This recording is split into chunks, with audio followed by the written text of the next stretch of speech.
Hey everyone, welcome to the KE Report and a company update from District Metals, where we will be recapping a resource estimate at the Viken Deposit in Sweden that the company just released yesterday, April 29th.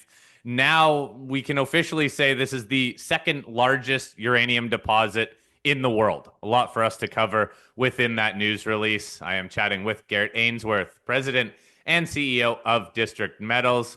Company is traded on the TSX Venture Exchange under the symbol DMX, on the OTCQB under the symbol DMXCF, and the Nasdaq First North Exchange under the symbol DMXSE SDB.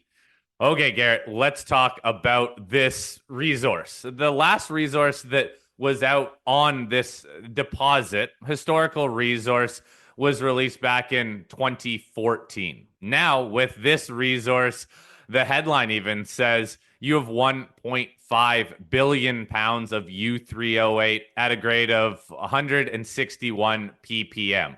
Let's just start off with an overview of this resource here, Garrett. It wasn't long ago that you actually acquired this deposit, this project. You didn't even have to put a drill hole in here to update this resource.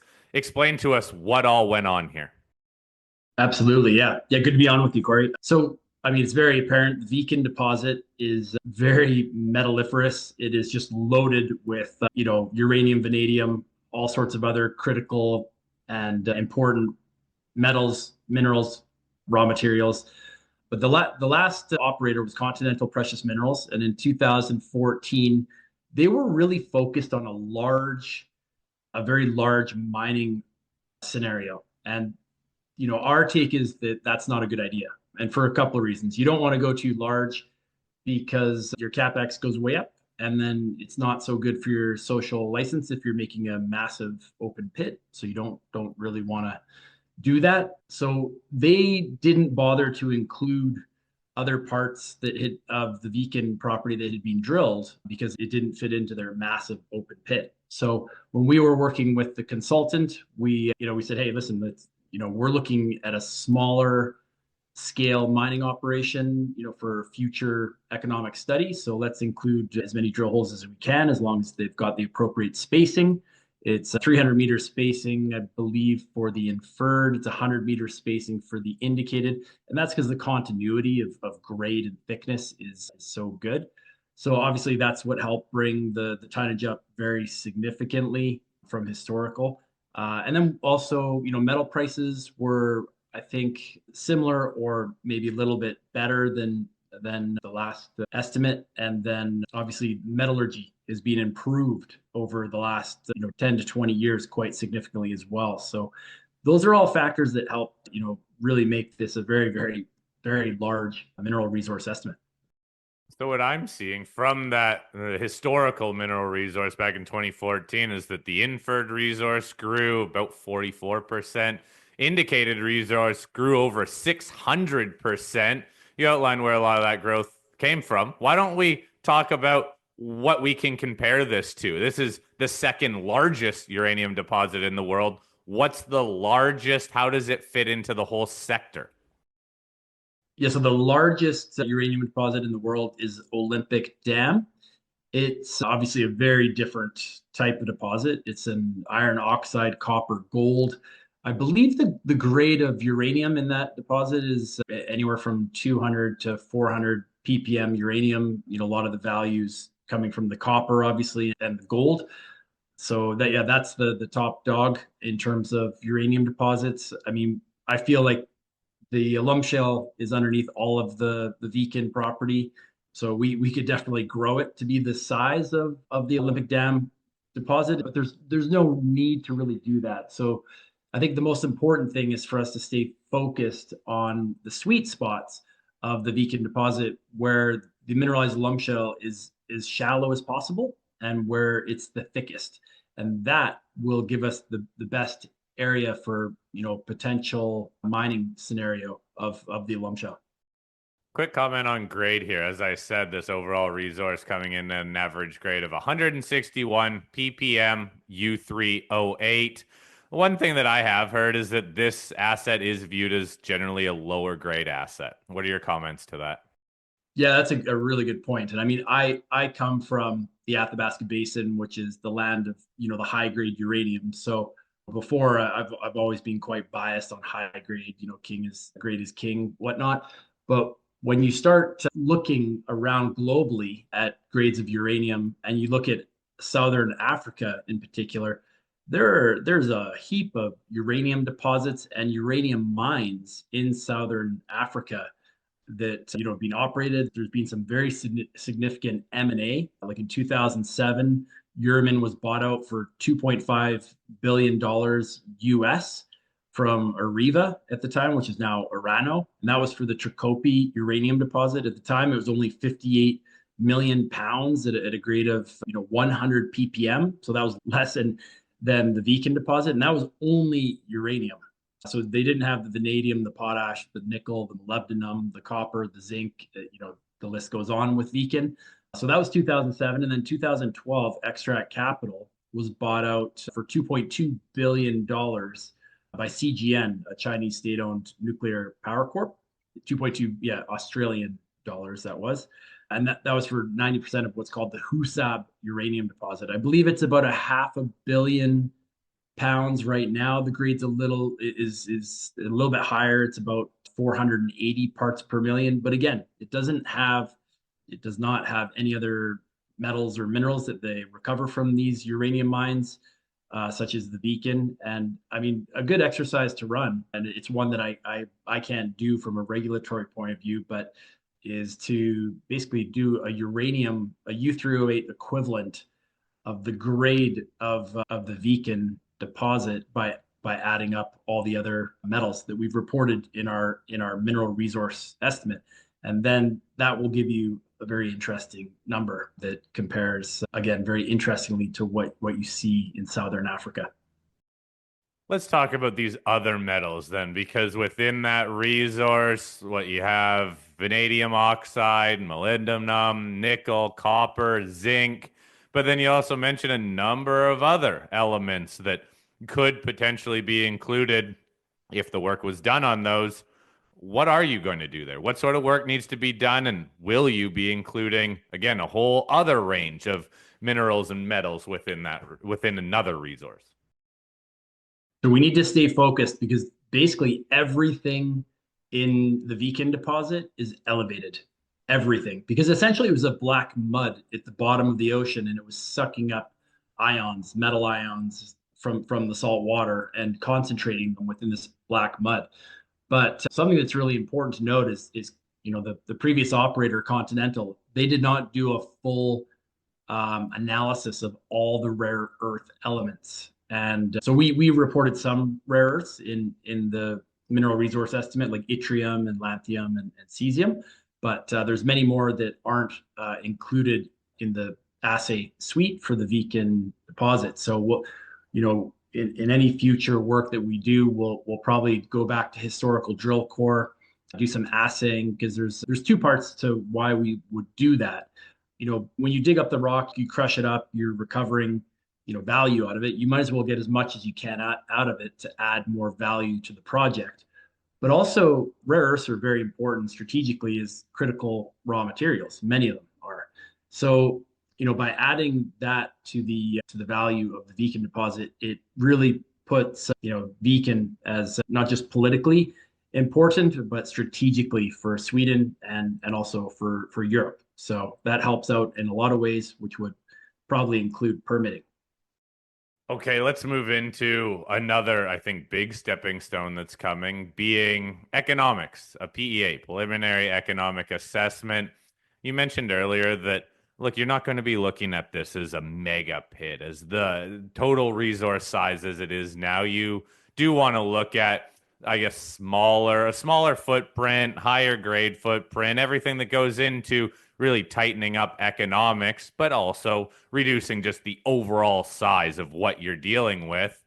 What are you going to do here? Give us a lay of the land. Give us an understanding of what news would come and what you think would really resonate with the market. Yeah, so in September of this year, that's when the bill to lift the uranium moratorium will be voted on. And it's expected that it will be a positive outcome. I mean, it is politics, so nothing's for certain. But based on a positive outcome, it's a no-brainer that we move forward with a preliminary economic assessment at that time. So some of the key things we'll be looking at is the metallurgy, especially if we start including other rare earth elements and critical raw materials. We'll need to make sure that we optimize the metallurgy, and then the size, obviously, of the mining scenario. We're going to aim for something much smaller than what's being done in the past. This reduces your capex, makes your social license go better. And we've already talked to the consultant about what kind of an open pit mine it would be, and something like a hybrid open pit strip mine, so that as you're advancing in the face of the open pit, you're actually reclaiming the back of it, and so that's really good to be able to reclaim as you move forward in terms of social license as well. So Garrett, what sort of other work are you going to do on this asset? If you're planning for this PEA to come out in Q4, again, you haven't even drilled this asset, but you've done all this work, now brought this resource to market, and the market even took notice of that resource. It moved, the stock moved on high volume yesterday. What work is coming around this Viken deposit? Yeah, so actually the next step that we're going to do, and we'll have pretty detailed news release out on it, to do some field work at the Viken property, to fly some airborne survey that will essentially map out the mineralized alum shale for us, and that'll help us to focus in on exactly what parts of the Viken deposit, or maybe there's a new area to focus in on of mineralized alum shale that again is optimal in that it's the shallowest depth to the alum shale that's mineralized, and the thickest part of it. That's got the highest potential to deliver the best economic numbers in any kind of PEA. What about that whole moratorium that we've talked about a lot now, well over a year? There is that clarity of more of a vote coming, more potentially the moratorium being lifted in Sweden. I believe it's later this summer. Any updates you can give us on that front? And what does it mean now for the company having this resource to be able to go to market depending on what happens with the moratorium? Yeah, so I mean, the really good thing here about the moratorium is that in December of 2024, the government really laid out the game plan and put time constraints on it, which they had never previously done. In 2024, they were supposed to have the inquiry done in May. It never happened, and then it came out in December. But they never actually officially said it was going to come in May. That was kind of the thought. And even at that time, it wasn't expected that the uranium moratorium was going to lift. But going back to December of 2024, they actually laid it out in a news release, the timing of a proposed bill to lift the uranium moratorium is going to be voted on in Parliament in Stockholm in September. They don't have an exact date in September, but it's actually in the schedule for the Swedish Parliament. My understanding is this bill to lift the uranium moratorium will be completed before the summer, and then when all the politicians come back after summer break, they will be ready to go with this bill in Parliament. So it's going to be a really exciting time. Obviously, for us, we've been waiting, quite a while for this. We've been doing a lot of talking to consultants, politicians, and it's definitely headed all very much in the right direction. So that's for uranium mining, right? But you still working with this resource, putting economics around it. Does, when, or let's say if the moratorium gets lifted, what changes in terms of your work plans or what you're able to do at this deposit? Yeah, you're correct. Actually, the moratorium is not really so much on the mining. It's more on the processing side. So you could actually mine the uranium in the Viken deposit, but you would have to take it somewhere else outside of the country to process it. So obviously that wouldn't work. So when the moratorium gets lifted, then it becomes easier. But I guess the other thing they're doing is they're adding uranium back as a mineral or a metal concession to the mineral licenses. So that allows you to actively explore for uranium. But because this is polymetallic, we're allowed to explore for all the other elements and metals, and we could actually even mine the Viken deposit the way, even with the current moratorium on uranium in Sweden. It's just that we would have to take the uranium and put it in the tailings, which would not make any sense at all. But because the uranium grade is below 200 parts per million, it would technically be allowable to have a mining operation just for the vanadium, potash, and the other metals and minerals.